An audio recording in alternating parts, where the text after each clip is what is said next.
लीजिए सुनिए देवकीनंदन खत्री के लिखे उपन्यास कटोरा भर खून का भाग 8 मेरी यानी हर्षपाल की आवाज़ में।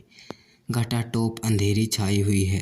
रात आधी से ज़्यादा जा चुकी है। बादल गरज रहे हैं, बिजली चमक रही है, मूसलाधार पानी बरस रहा है। सड़क पर बीता बीता भर पानी चढ़ आया है। राह में कोई मुसाफिर चलता हुआ नहीं दिखाई देता।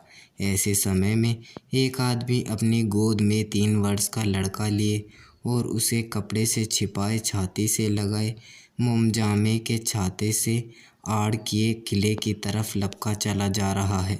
जब कहीं रास्ते में आड़ की जगह मिल जाती है, अपने को उसके नीचे ले जाकर सुस्ता लेता है और तब न बंद होने वाली बदली की तरफ कोई ध्यान न देकर पुनः चल पड़ता है।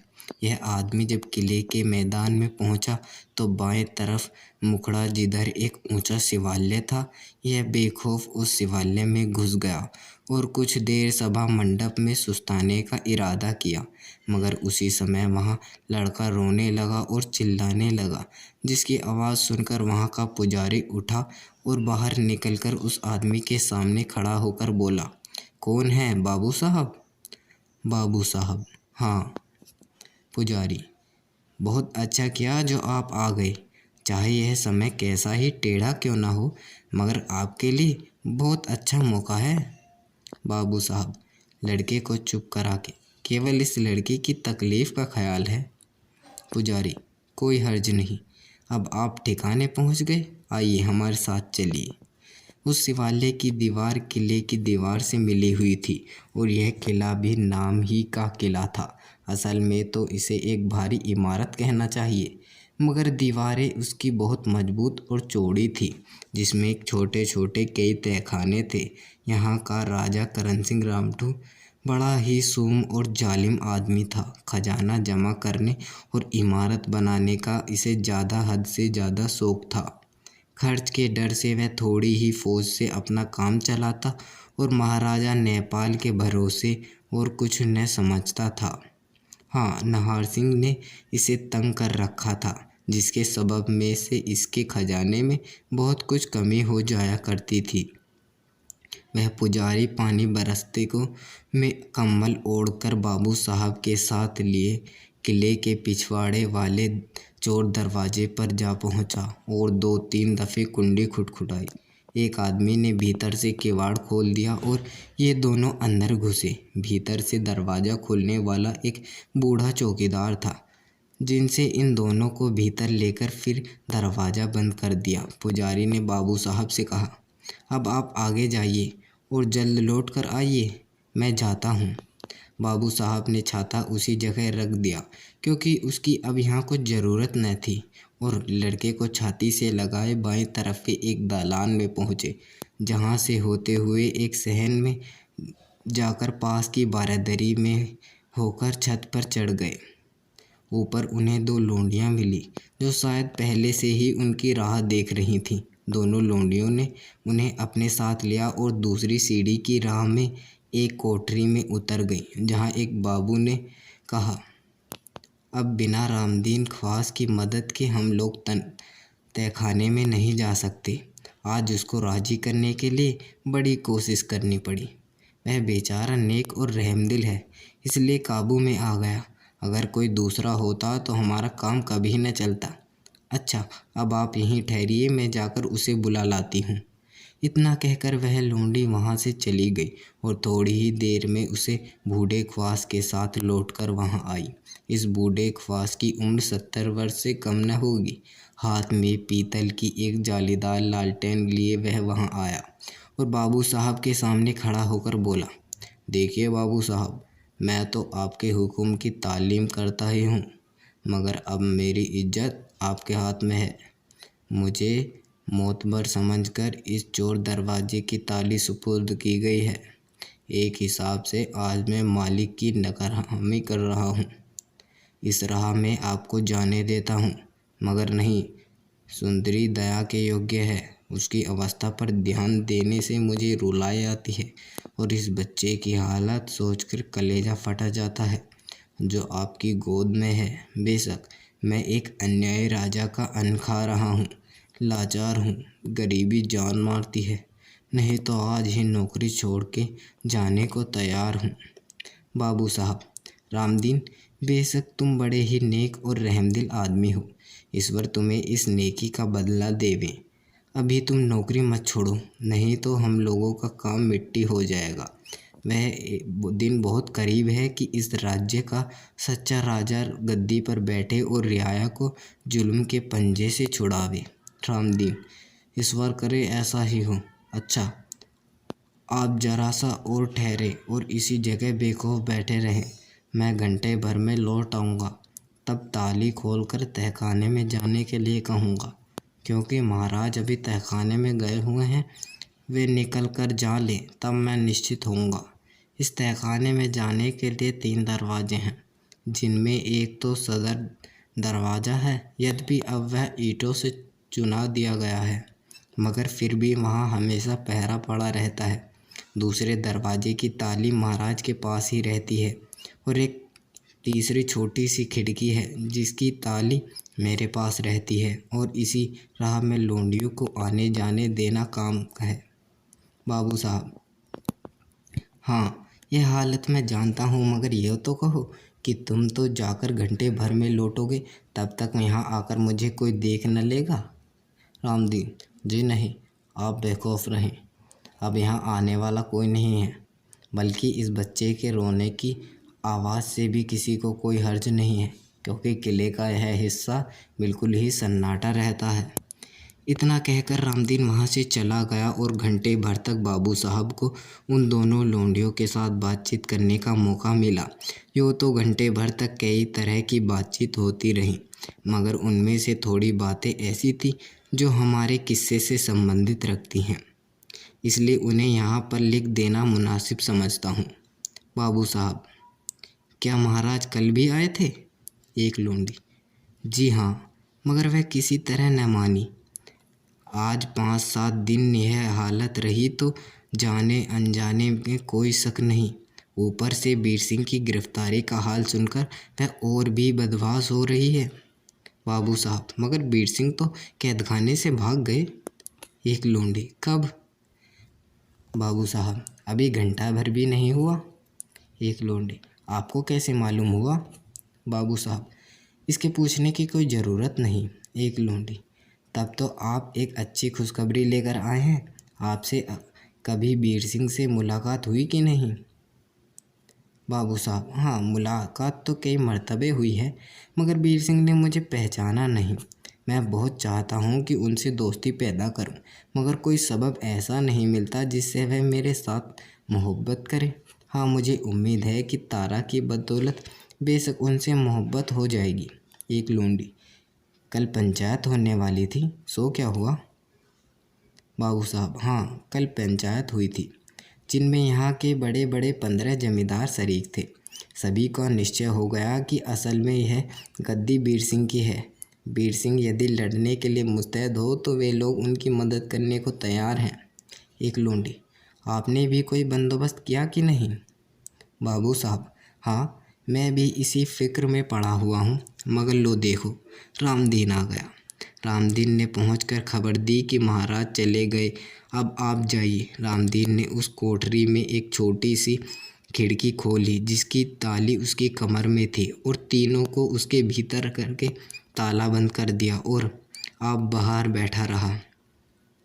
बाबू साहब ने उन दोनों लोंडियों के साथ खिड़की के अंदर जाकर देखा कि हाथ में चिराग लिए एक लोंडी इनके आने की राह देख रही है। यहाँ से नीचे उतरने के लिए सीढ़ियाँ बनी हुई थी।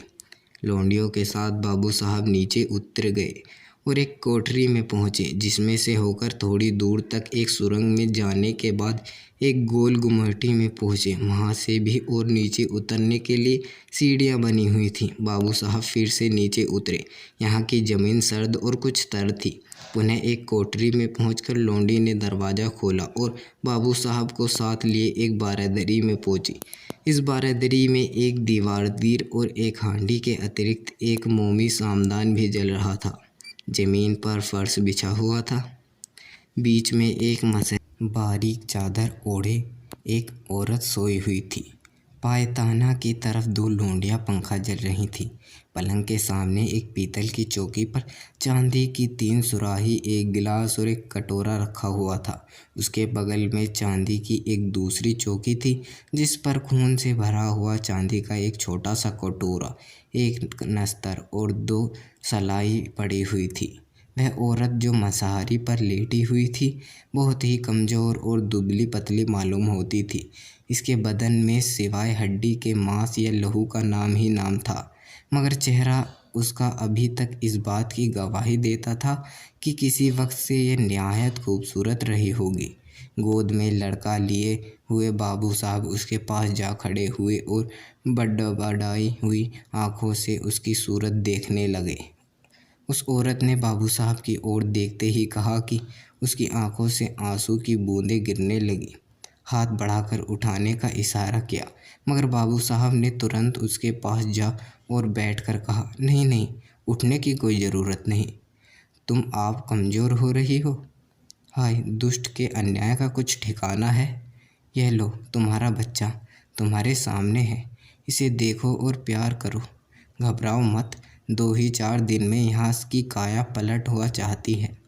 बाबू साहब ने उस लड़के को पलंग पर बैठा दिया और उस औरत से बड़ी मोहब्बत से उस लड़के को मुंह चूमा। ताज्जुब की बात थी कि वह लड़का जरा भी न रोया और न हिचका, बल्कि उस औरत के गले से लिपट गया, जिसे देख बाबू साहब लोंडियों और उस औरत का भी कलेजा फटने लगा और उन लोगों ने बड़ी मुश्किल से अपने को संभाला। उस औरत ने बाबू साहब की तरफ देखकर कहा, प्यारे, क्या मैं अपनी ज़िंदगी का कुछ भरोसा कर सकती हूँ? क्या तुम्हारे घर में बसने का ख्याल कर सकती हूँ? क्या मैं उस उम्मीद कर सकती हूँ कि आदमी के बीच में इस लड़के को लेकर खिलाऊंगी? हाय, एक वीर सिंह की उम्मीद थी, सो दुष्ट राजा ने उसे भी फांसी दिया चाहता है। बाबू साहब, प्यारी, तुम चिंता न करो। मैं सच कहता हूँ कि सवेरा होते होते इस दुष्ट राजा की तमाम खुशी खाक में मिल जाएगी और वह अपनी मौत के पंजे में फंसा हुआ पावेगा। क्या उस आदमी का कोई कुछ बिगाड़ सकता है जिसका वफादार नरसिंह डाकू हो?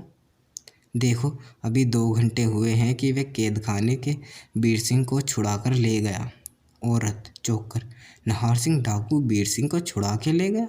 मगर वह तो बड़ा जालिम, बदमाश और डाकू है। वीर सिंह के साथ नेकी क्यों करने लगा? कहीं कुछ दुख तो न दे? बाबू साहब, तुम्हें ऐसा न सोचना चाहिए। शहर भर में जिससे पूछोगी, कोई भी न कहेगा कि नाहर सिंह ने सिवाय राजा के किसी दूसरे को कभी कोई दुख दिया है। हाँ, वह राजा को बेशक दुख देता है और उसकी दौलत लूटता है, मगर इसका कोई ख़ास सबब ज़रूर होगा। मैंने कई दफ़े सुना है कि नाहर सिंह छिपकर इस शहर में आया, कई दुखियों और कंगालों को रुपये की मदद की और कई ब्राह्मणों के घर में जो कन्यादान के लिए दुखी हो रहे थे, रुपयों की थैली फेंक गया। मुख्तार यही है कि यहाँ की कुल रियाया नाहर सिंह के नाम से ही मोहब्बत करती है और जानती है कि वह सिवाय राजा के और किसी के दुख देने वाला नहीं। औरत, सुना तो मैंने भी ऐसा ही है। अब देखो वह वीर सिंह के साथ क्या नेकी करता है और राजा का भांडा किस तरह फूटता है। मुझे वर्ष भर इस तहखाने में पड़े हो गए, मैंने वीर सिंह और तारा का मुंह तक नहीं देखा। यूँ तो राजा के डर से, लड़कपन से ही आज तक मैंने अपने को छिपाती चली आई और वीर सिंह के सामने क्या किसी के हमने ने कहा कि मैं फलानी हूँ या मेरा नाम सुंदरी है, मगर साल भर से तकलीफ़ दे रोकर, हाय, ना मालूम मेरी मौत कहाँ छिपी है। बाबू साहब, उस खून से भरे कटोरे की तरफ देखकर, हाँ, यह खून भरा कटोरा कहता है कि मैं किसी के खून से भरा हुआ कटोरा हूँ, पीऊँगा। सुंदरी, लड़के को गले लगाकर, हाय, हम लोगों की ख्वाबी के साथ इस बच्चे को भी खराबी हो रही है। बाबू साहब, ईश्वर चाहता है तो इसी सप्ताह में लोगों को मालूम हो जाएगा कि तुम कुंवारी नहीं हो और यह बच्चा तुम्हारा ही है। सुंदरी, परमेश्वर करे ऐसा ही हो। हाँ, उन पांचों का क्या हाल है? बाबू साहब, पंचों में जोश बढ़ता ही जाता है। अब वे लोग वीर सिंह की तरफदारी पर पूरी मुस्तैदी दिखा रहे हैं। सुंदरी, नाहर सिंह का कुछ और भी मालूम हुआ? बाबू साहब, और तो कुछ मालूम नहीं हुआ, मगर एक बात नई ज़रूर सुनने में आई है। सुंदरी, वह क्या? बाबू साहब, तारा के मारने के लिए उसका बाप सुजान सिंह मजबूर किया गया था। सुंदरी लंबी सांस लेकर, हाय, इस कमबख्त ने तो मेरे बड़े भाई विजय सिंह को मारा है। बाबू साहब, मैं एक बात तुम्हारे कान में कहना चाहता हूँ। सुंदरी, कहो। बाबू साहब ने झुककर उसके कान में कोई बात कही, जिसे सुनते ही सुंदरी का चेहरा बदल गया और खुशी की निशानी उसके गालों पर दौड़ आई। उसने चौंक कर पूछा, क्या तुम सच कहते हो? बाबू साहब सुंदरी के सिर पर हाथ रख के, तुम्हारी कसम सच कहता हूँ। एक लोंडी, मालूम होता है कि कोई आ रहा है। सुंदरी लड़के की लोंडे के हवाले करके, हाय, यह क्या गजब हुआ, क्या किस्मत अब भी आराम न लेने देगी। इतने में ही सामने का दरवाज़ा खुला और हाथ में नंगी तलवार लिए हरी सिंह आता हुआ दिखाई दिया, जिसे देखते ही बेचारी सुंदरी और कुछ लोंडियाँ कांपने लगी। बाबू साहब के चेहरे पर भी एक दफ़े तो उदासी आई, मगर साथ ही वह निशानी लिपट गई और होठों पर मुस्कुराहट मालूम होने लगी। हरी सिंह मसारी के पास आया और बाबू साहब को देखकर ताज्जुब से बोला, तू कौन है? बाबू साहब, मैं तेरा नाम पूछकर क्या करेगा?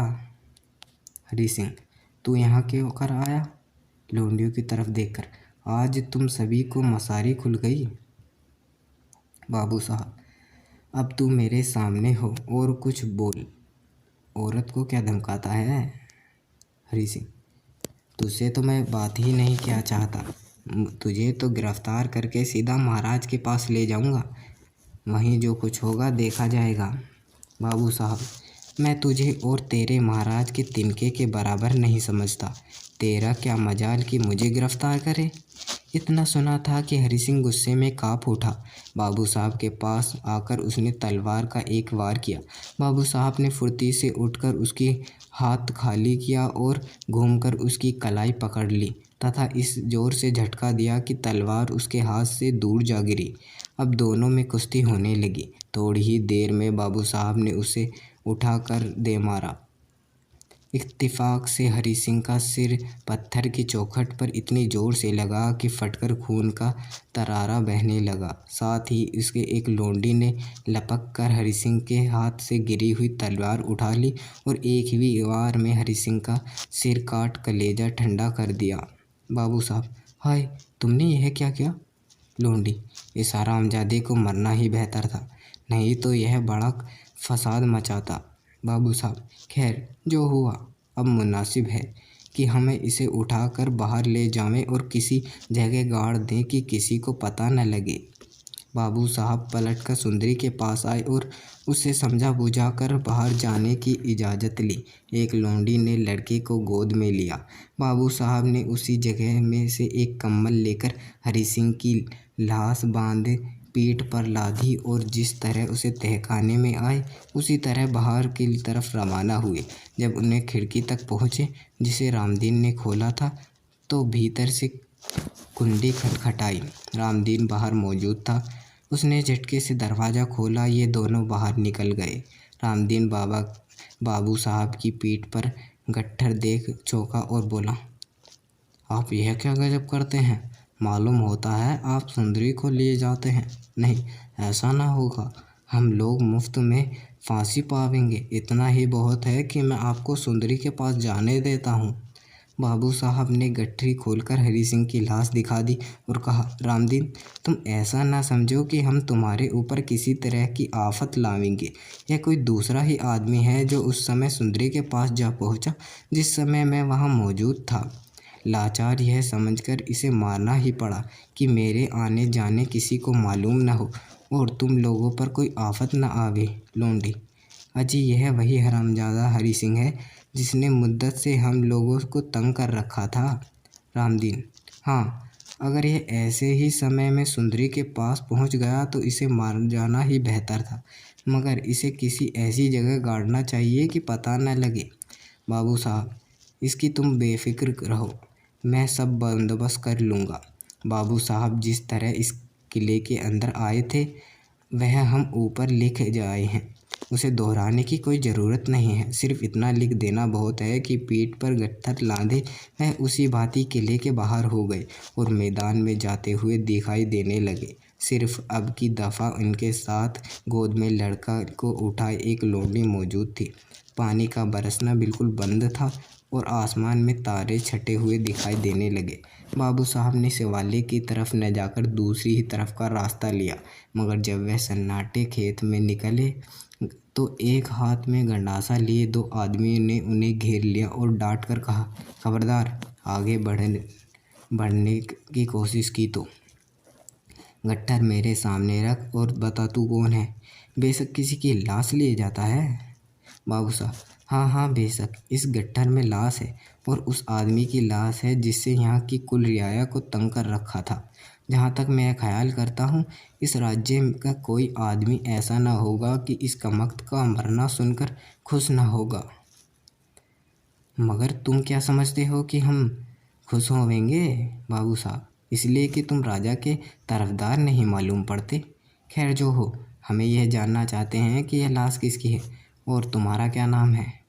बाबू साहब गट्ठर को ज़मीन पर रखकर, यह लाश हरी सिंह की है, मगर मैं अपना नाम अभी तक नहीं बता सकता जब तक तुम्हारा नाम न सुन लूँ। बेशक यह सुनकर कि यह लाश हरी सिंह की है मुझे कुछ खुशी हुई और मैं अब यह कह देना उचित समझता हूँ कि मेरा नाहर सिंह है। मैं उम्मीद करता हूँ कि तुम हमारे पक्षपाती हो, लेकिन अगर न भी हो तो मैं तुम्हें किसी तरह डरा नहीं सकता। बाबू साहब, मुझे यह सुनकर बड़ी खुशी हुई कि आप नाहर सिंह हैं। बहुत दिनों से मैं आपसे मिलना चाहता था, मगर पता न जाने से लाचार था। क्या ही अच्छा होता अगर मुझे समय वीर सिंह से भी मुलाकात हो जाती। वीर सिंह से मिलकर तुम क्या करते बाबू साहब? उसे होशियार कर देता कि राजा उसका दुश्मन है और कुछ हाल उसकी बहन सुंदे का भी बताता जिसके उसे ख्याल भी नहीं है, और यह भी कह देता कि तुम्हारी स्त्री तारा बच गई, मगर अभी तक उसे मौत सामने नाच रही है। नाहर सिंह की तरफ देखकर, आपकी बड़ी कृपा होगी जो आप मुझे वीर सिंह से मिलवाएंगे। क्या आज ही उन्हें कैद से छुड़ाया गया है? नाहर, हाँ, अब मैं समझ गया कि आपका नाम बाबू साहब है। नाम तो कुछ दूसरा ही है, मगर दो चार आदमी आपको बाबू साहब के नाम से ही पुकारते हैं। क्यों, ठीक कहा ना बाबू साहब? हाँ, कहा तो ठीक ही नाहर सिंह। मैं आपको पूरा हाल नहीं जानता। हाँ, जानने का भी उद्योग कर रहा हूँ। अच्छा, अब हमको भी साफ साफ कह देना मुनासिब है कि मेरा नाम नाहर सिंह नहीं है। हम दोनों उनके नौकर हैं। हाँ, यह सही है कि वे आज वीर सिंह को छुड़ा के अपने घर ले गए हैं। जहाँ तक आप चाहें तो नाहर सिंह और वीर सिंह से मिल सकते हैं। बाबू साहब, मैं ज़रूर उनसे मिलूँगा। और यह आपके साथ लड़का लिए कौन है? इसका हाल तुम्हें नाहर सिंह के सामने ही मालूम हो जाएगा। तो क्या आप अभी वहाँ चलने को तैयार हैं? बाबू साहब, बेशक। अच्छा, तो आप इस गठरी को हमारे हवाले कीजिए। मैं इसे इस जगह खपा डालता हूँ, केवल इसका सिर अपने मालिक के पास ले चलूँगा। इस लड़के को गोद में लीजिए और इस लोंडी को विदा कीजिए। चलिए, सवार होने की तैयारी कीजिए। बाबू साहब ने उस लोंडी को विदा कर दिया। एक आदमी ने उस गट्ठर को पीठ पर लादा। बाबू साहब ने लड़के को गोद में लिया, उन लोगों के पीछा करते हुए, मगर थोड़ी ही दूर गए कि पीछे से तेजी के साथ दौड़ते हुए आने वाले घोड़ों की ठापों की आवाज़ इन तीनों के कानों में पड़ी। बाबू साहब ने चौंक कर कहा, ताज्जुब नहीं कि हम लोगों की गिरफ्तारी करने के लिए सवार आते हों। अभी आप सुन रहे थे देवकीनंदन खत्री का लिखा उपन्यास कटोरा भर खून का भाग 8।